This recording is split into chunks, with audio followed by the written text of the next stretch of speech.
जितने सद्गुण, सदाचार, सद्भाव आदि हैं, वे सब के सब सत्य परमात्मा के संबंध से ही होते हैं।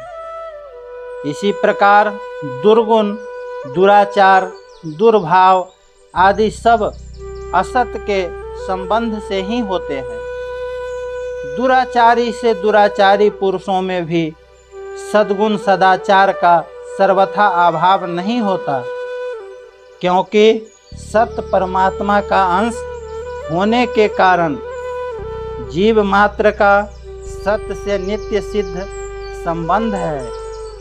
परमात्मा से संबंध रहने के कारण किसी न किसी अंश में उसमें सद्गुण सदाचार रहेंगे ही।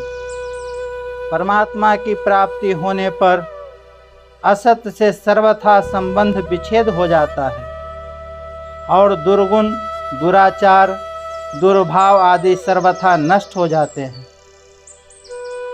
सद्गुण, सदाचार, सद्भाव भगवान की संपत्ति है।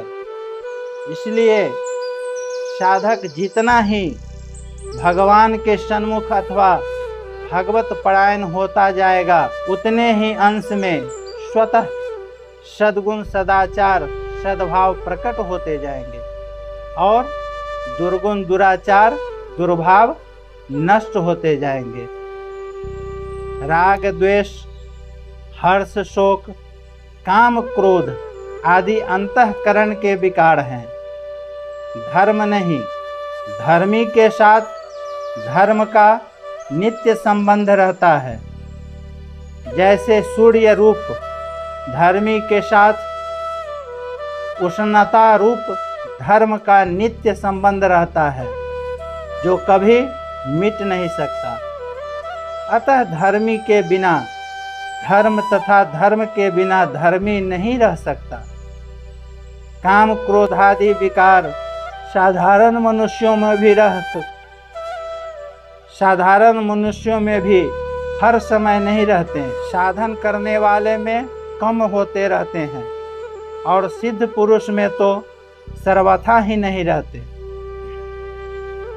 यदि ये विकार अंतःकरण के धर्म होते तो हर समय एक रूप से रहते और अंतःकरण के रहते हुए कभी नष्ट नहीं होते। अतः ये अंतःकरण के धर्म नहीं, प्रत्युत आगंतुक आने जाने वाले विकार हैं। साधक जैसे जैसे अपने एकमात्र लक्ष्य भगवान की ओर बढ़ाता है, वैसे ही राग, द्वेष आदि विकार मिटते जाते हैं और भगवान को प्राप्त होने पर उन विकारों का अत्यंताभाव हो जाता है। विकारों का सर्वथा त्याग करने के लिए कहा है। यदि ये राग, द्वेष आदि अंतःकरण के धर्म होते तो अंतःकरण के रहते हुए इनका त्याग असंभव होता और असंभव को संभव बनाने के लिए भगवान आज्ञा भी कैसे दे सकते थे। राग, द्वेष आदि विकारों से सिद्ध महापुरुषों को सर्वथा मुक्त बताया गया है। जैसे सिद्ध भक्तों को राग, द्वेष आदि विकारों से सर्वथा मुक्त बताया गया है, इसलिए भी ये विकार ही सिद्ध होते हैं, अंतःकरण के धर्म नहीं। असत्य से सर्वथा विमुख होने से उन सिद्ध महापुरुषों में ये विकार लेश मात्र भी नहीं रहते।